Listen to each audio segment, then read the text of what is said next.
یہاں تکرار کا جو مقصد ہے وہ یہ ہے کہ یہ کبھی ممکن ہی نہیں کہ میں توحید کا راستہ چھوڑ کر شرک کا راستہ اختیار کر لوں، اور نہ یہ ممکن ہے کہ تم کافر رہتے ہوئے غیر اللہ کی عبادت کو چھوڑ کر ایک اللہ کی عبادت کرنے لگ جاؤ۔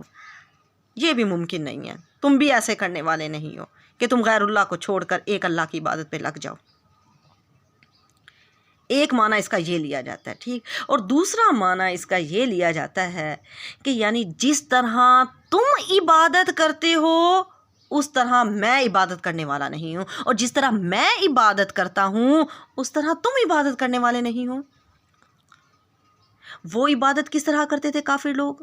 وہ تالیاں بجا کر، سیٹیاں بجا کر ذکر کرتے تھے، کپڑے اتار کر ننگے ہو کر طواف کرتے تھے۔ تو کہا آپ صلی اللہ علیہ وسلم نے فرمایا میں اس طرح عبادت کرنے والا نہیں، اور آپ صلی اللہ علیہ وسلم کس طرح عبادت کرتے تھے؟ آپ صلی اللہ علیہ وسلم کس طرح عبادت؟ تو آپ صلی اللہ علیہ وسلم نے فرمایا تم بھی اس طرح عبادت نہیں کرو گے جس طرح میں عبادت کرتا ہوں، یعنی آپ سجدہ کر کے عبادت کرتے تھے، نماز پڑھنا، قیام اللیل کرنا، راتوں کو کھڑے ہونا، نماز پڑھنا، روزہ، صدقہ، خیرات، زکوٰۃ، یعنی تم بھی یہ کام کرنے والے نہیں ہو۔ وہ اس کو عجیب سمجھتے تھے، اور پھر آپ صلی اللہ علیہ وسلم کا یہ جو سجدہ کرنا ہے، ان سے ان کو بڑی چڑ تھی، بڑی تکلیف ہوتی تھی ان کو آپ صلی اللہ علیہ وسلم کے سجدہ کرنے سے، یہاں تک کہ ابو جہل نے کہا کہ اگر میں نے آپ کو سجدہ کرتے ہوئے دیکھ لیا تو میں آپ کی گردن توڑ دوں گا۔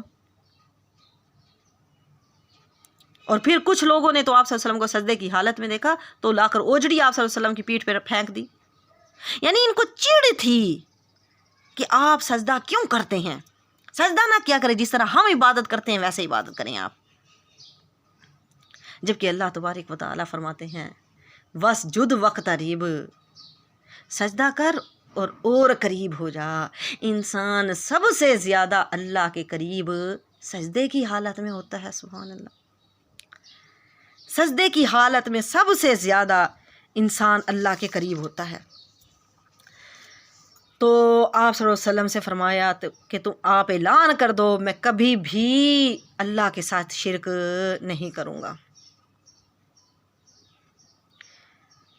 دیکھیں شرک جو ہے، ان شرک لظلم عظیم، شرک ایک بہت بڑا گناہ ہے، بہت بڑا عظیم ظلم ہے۔ شرک کو اللہ تعالیٰ نے معاف نہیں کرنا۔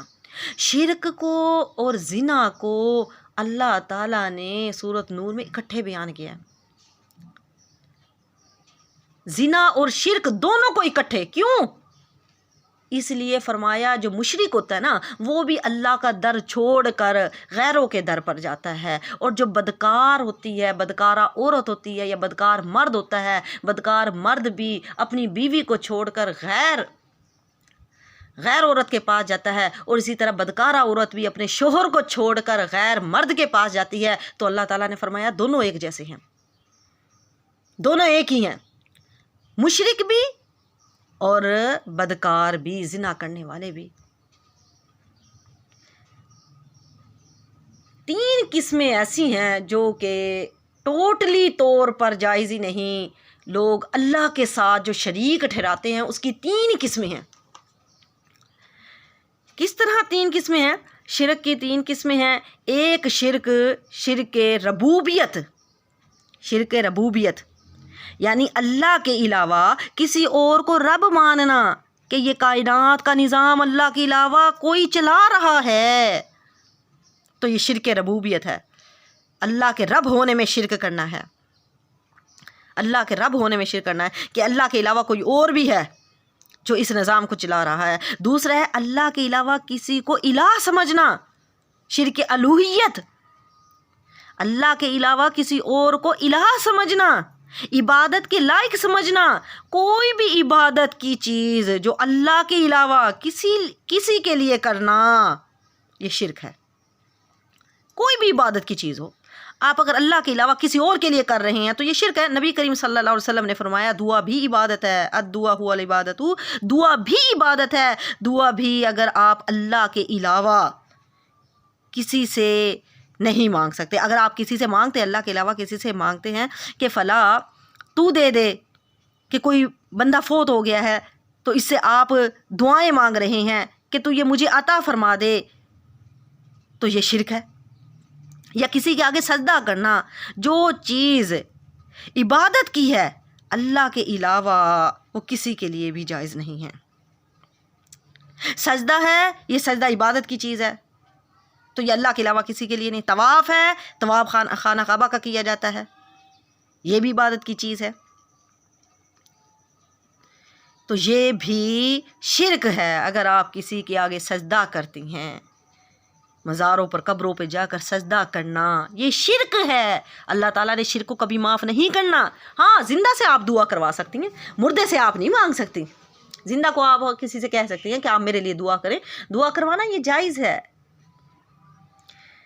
اور اگر آپ یہ بھی نہیں ہے اس کا مطلب کہ آپ کہیں کہ دیکھیں جی ہم ڈاکٹر کے پاس جاتے ہیں تو اس سے بھی کیا ہم مدد نہیں لے سکتے، یا پھر ایک انسان کھڑا ہے ہم اسے کہیں کہ تم میری مدد کر دو، میں گر گئی ہوں، تم مجھے اٹھا دو یا مجھے پانی پلا دو، یہ شرک نہیں ہے۔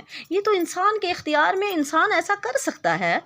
آپ کو اگلا بندہ دوائی دے سکتا ہے، اگلا بندہ آپ کو پانی پلا سکتا ہے، اگلا بندہ اس کے بس کی بات ہے۔ وہ چیزیں جو اللہ کے اختیار میں ہیں اگر آپ وہ بندوں میں تلاش کرتی ہیں تو یہ شرک ہے۔ اولاد اللہ کے اختیار میں ہیں، اگر آپ کہیں کہ فلاں دربار سے بھی اولاد مل جاتی ہے، فلاں جگہ چلے جاؤ وہاں سے جا کر تعویذ لے آؤ تو وہاں سے بھی اولاد ہو جاتی ہے، رزق اللہ کے اختیار میں ہے، آپ کہیں کہ فلاں جگہ سے بھی رزق مل جاتا ہے، تو یہ چیزیں شرک ہے۔ اور تیسری بات جو ہے اللہ کی صفات لوگوں کو دینا، وہی بات اللہ کی صفات لوگ، جیسے اللہ تبارک و تعالیٰ حی قیوم ہے، آپ کہیں کہ فلاں بندہ بھی ایسا ہے وہ بھی ہمیشہ رہے گا، تو یہ شرک ہے۔ یا پھر جو بندوں کی کمزوریاں ہیں وہ ہم اللہ کی طرف منسوب کریں، اللہ کی طرف منسوب کرنا، جیسے عیسائیوں نے کہا کہ اللہ نے 6 دن میں زمین آسمان بنائے اور 7ویں دن اللہ تعالیٰ نے آرام کیا، نعوذ باللہ۔ تو اللہ تعالیٰ تو فرماتے ہیں لا تأخذہ سنۃ ولا نوم، اللہ کو تو نہ اونگ آتی ہے نہ نیند آتی ہے، اور یہ تو کمزوریاں ہیں، یہ تو بندوں کی باتیں ہیں، یہ تھکاوٹ بندوں کو ہوتی ہے، انسانوں کو ہوتی ہے، اللہ تعالیٰ ان چیزوں سے پاک ہے۔ اگر ہم یہ بات کہتے ہیں تو یہ بھی شرک ہے، یہ بھی شرک ہے۔ اور پھر نعوذ باللہ یہ کہنا کہ اللہ کی اولاد ہے، تو یہ چیز تمہاری ہے، ہم کمزور ہیں، اولاد کی اس کو ضرورت ہوتی ہے جو کمزور ہوتا ہے، کہ جب مجھے بڑھاپا ہوگا تو میری اولاد میرے کام آئے گی۔ اللہ کوئی کمزور تھوڑی ہے، اللہ تو طاقتور ہے، اللہ کو کیا ضرورت ہے اولاد کی۔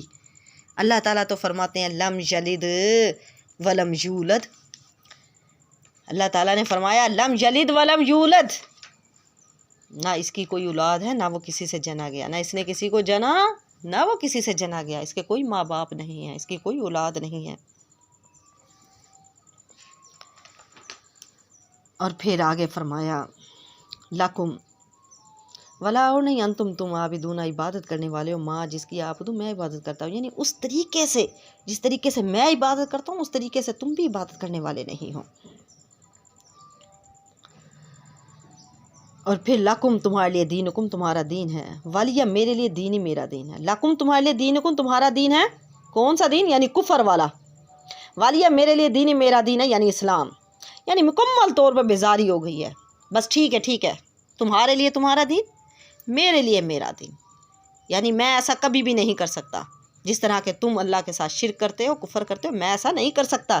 اچھا، اب یہاں سے ایک بات پتہ چلتی ہے کہ کسی کافر کو زبردستی مسلمان بنانا جائز نہیں ہے۔ دیکھیں یہاں آرام سے کہہ دیا کہ ٹھیک ہے تمہارے لیے تمہارا دین، ہمارے لیے ہمارا دین، ہم کسی کافر کو زبردستی مسلمان نہیں بنا سکتے، بنانا جائز ہی نہیں ہے۔ کیوں؟ کیونکہ دین میں زبردستی نہیں ہے، لا اکراہ فی الدین، دین میں زبردستی نہیں ہے۔ ہاں، اگر کوئی کفر پر قائم ہے، وہ کافر ہی رہنا چاہتا ہے، تو اگر ہمارے ساتھ رہ رہا ہے تو وہ جزیہ دے گا، بدلہ دے گا، بدلہ دے کر تو وہاں وہ رہ لے، وہ رہ سکتا ہے، لیکن اس کا جو فیصلہ ہے وہ قیامت والے دن ہوگا۔ پھر قیامت والے دن اللہ تبارک و تعالیٰ نے فیصلہ کرنا ہے۔ تو یہ جو صورت ہے اس میں مکمل طور پر شرک سے بیزاری ہے، بری ہے، برات ہے کہ نہیں، ایسا کبھی نہیں ہو سکتا کہ میں اللہ کی ذات کے ساتھ کبھی شرک کروں۔ وآخر دعوانا الحمد للہ رب العالمین۔